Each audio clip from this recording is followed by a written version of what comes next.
The American Public Health Association is committed to improving public health and achieving equity in health status. This year, we are incredibly excited to welcome all our members back, virtually and in person, to Denver to share the latest in research and public health leadership. This is APHA TV. Hi everyone, and welcome to the start of the American Public Health Association's annual meeting. While the in-person activities in Denver are just around the corner, we hope you will take advantage of the on-demand content available today on the meeting platform. Live poster presentations also start on Thursday, so make sure you don't miss out on an opportunity to connect directly with researchers. APHA TV is also starting early, and we are happy to bring you a warm welcome from Executive Director Georges Benjamin, followed by exclusive interviews with Doctors Gail Christopher and Jeanette Kowalik. Health equity is a major focus for the association, and these interviews start our conversations on race and economic health inequities. Dr. Abdul El-Sayed also joins APHA TV to tell us about his podcast, America Dissected, and the work that he is doing to better the public's health. Dr. El-Sayed is also holding a live recording of America Dissected at the Colorado Convention Center on Sunday, October 24th, so be sure not to miss out on that. And now, over to Dr. Benjamin.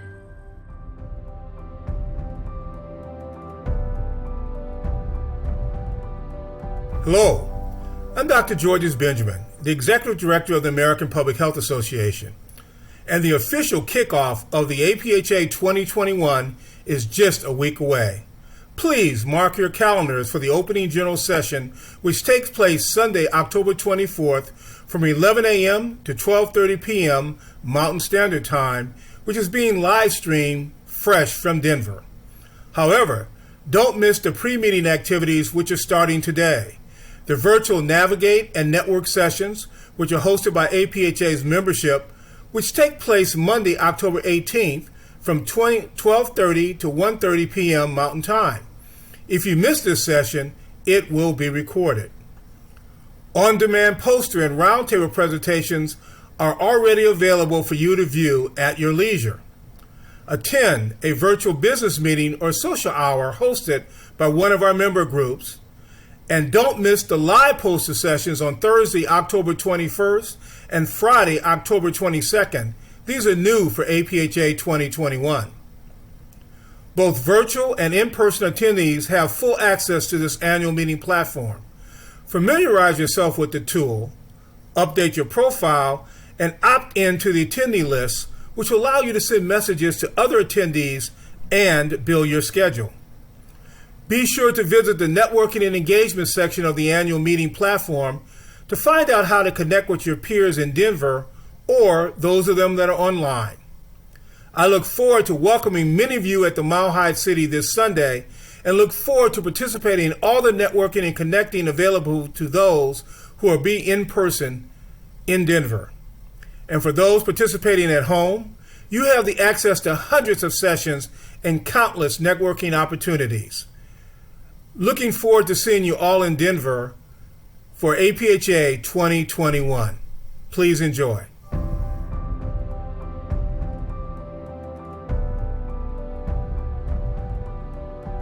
Thank you, Dr. Benjamin. We now welcome Dr. Gail Christopher, a nationally recognized leader in health policy, to get her thoughts on racial healing through policy. Welcome, Dr. Christopher.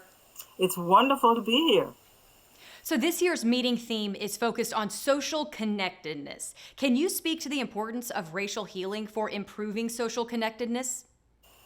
You know, we are, as a country, deeply divided along racial lines.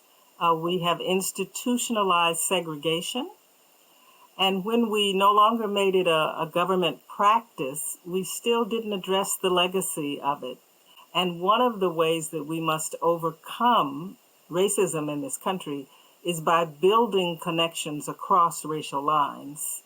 You've also pioneered the development and implementation of the Truth, Racial Healing, and Transformation Framework. Can you describe that framework and how it can be used to promote racial healing and improve connectedness? Truth, Racial Healing, and Transformation is an American adaptation of the globally recognized truth and reconciliation process.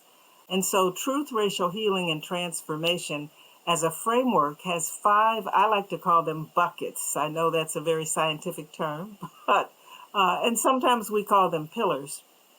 Narrative change, racial healing and relationship building, separation, that is overcoming the legacy of separation, transforming our legal system, and transforming our economy to reflect equity and justice. Can you give us some examples of what racial healing looks like in practice? What are some things that communities around the country are doing or can do if they want to promote racial healing and racial equity?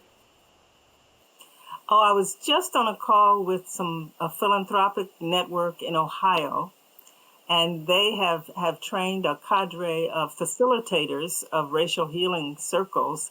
And so they are opening up this opportunity to people in their communities. And they're amazed at the numbers of people who want to do it. But things like changing the monuments, changing the public spaces so that they are more inclusive, they're more reflective of a broader community. That all contributes to racial healing for sure. And what advice would you give to public health professionals who are engaged in this work but encounter a lot of resistance? Well, resistance says that you're doing something. So you're always going to encounter resistance if you're trying to make systematic or systemic change. So I would say don't be disheartened by resistance, but rather be inspired by it and know that you have to figure out how to work around the resistance and to keep doing what you're doing. And so don't be disheartened by resistance. Know that that's just an indication that you're making progress. Thank you for your time and insights, Dr. Christopher. Enjoyed this year's meeting. It's been a pleasure.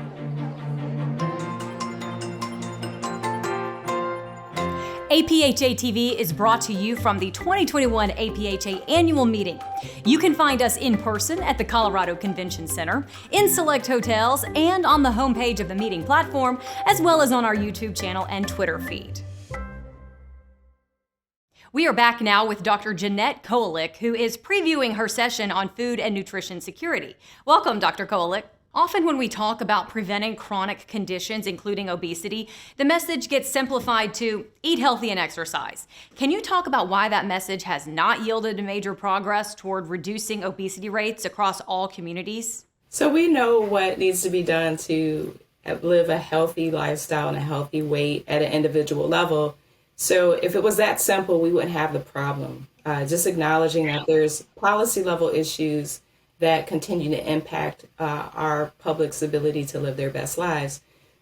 Even children, for instance, we saw that obesity had risen over the last year across pretty much the country, and acknowledging the role of the pandemic and amplifying a lot of inequities that we knew had already existed, and just really pushed us to advocate for those that have been saying all along that we need to be serious about dismantling racism and policy and practices, and that we can no longer wait. We have to make these changes now. And what do we know about what actually works to achieve sustainable long-term changes in the health of marginalized communities, especially communities of color and those who are low income? So we know poverty is a strong predictor of obesity. So we know that there are many inequities tied to how much people make, the types of benefits they have at their jobs, the quality of education that they receive, access to healthy foods. Many communities don't have a place where they could get fresh produce, fresh meats, or they have to have a car or some other form of transportation to access those things outside of their neighborhood. So all of those things are huge barriers to being able to live a healthy lifestyle. So if you're specific about addressing policy and eradicating poverty, you would see gains as far as improvement of overall health. And we know that there's inequities tied to poverty related to one's race and gender. So, making sure that we're eliminating disparities in pay, the federal government, calling this out and really calling private sector to action is a way to really help eradicate this, to be very specific about doing better with pay.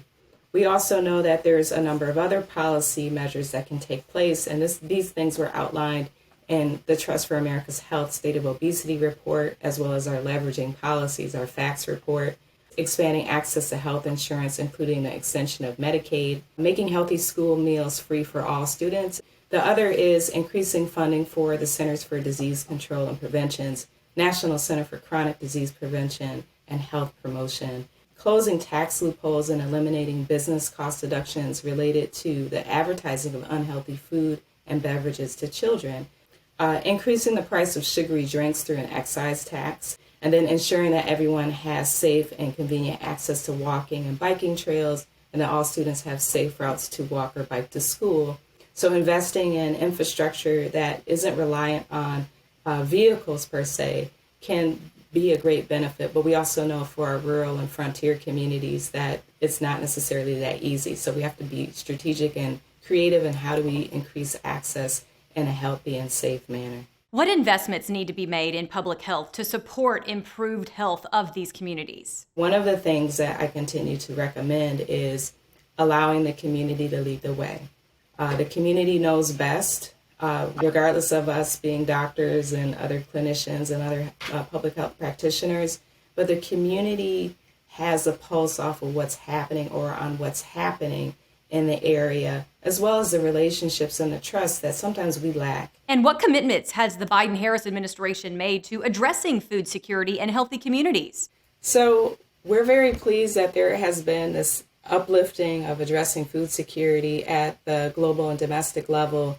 The Biden-Harris administration has committed more than $10 billion over a variety of years to be able to address food systems abroad and domestically. Well, we are certainly looking forward to hearing more about this timely issue at your session on Monday, the 25th. Thanks again for joining us and for your time today.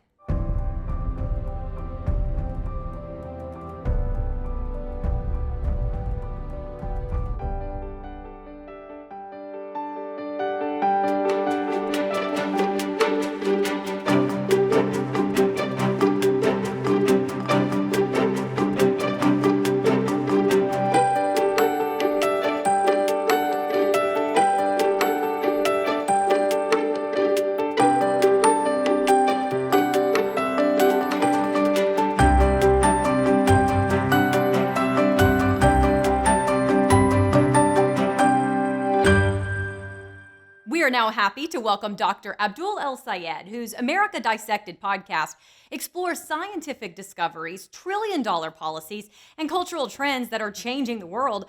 Thanks so much for joining us, Dr. El-Sayed. Yeah, thank you so much for having me. It's wonderful to be here. You have been a healthcare provider, professor, health officer in an urban health department. You've run for a political office, and now you host a podcast. Where did you learn the most about public health? Well, I'll tell you, I think all of us are going through a journey, and we're always learning more. I can look at every step of the path that I've been able to walk and point to a number of lessons that I've learned. And I think when you take all those things together, the ability to listen, the ability to engage with serious empirics, the ability to make policy on the ground, and finally the responsibility to tell stories and communicate, I find those all to be lessons that are really important. Why did you think it was important to come to Denver to do a live taping of your podcast at the APHA annual meeting? You know, we know that our podcast is highly listened to by public health folks, and we wanted to bring the podcast to folks and have this conversation in the setting of the APHA annual conference, because the people we'll be speaking with and speaking to in the live taping are people who are doing this work every day. I also think that right now, the opportunity to come back together, to engage with one another, to have those interstitial conversations that make a meeting what it really is, I think was really important. So we're really looking forward to the show. Now, as a former political candidate, what do you wish public health professionals knew about the political system, and what advice would you give them on how to engage as advocates or candidates? One of the most important aspects of public health, particularly in this moment, is the recognition that we have to be fighters for equity. And there are people who don't believe in that concept. And we have to stand up, proclaim our values loudly, and fight for them, and do so calmly, knowing that we are fighting for people against whom the world has often denied a set of resources. Dr. El-Sayed, thank you so much for your time today. Appreciate it. Yeah, thank you so much for having me.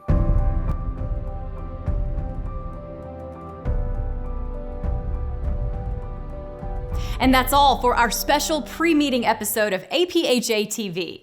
We return on Sunday, October 24th from the Colorado Convention Center with many special guests, including CDC Director Rochelle Walensky. Thanks again for joining us, and we can't wait to see you on Sunday.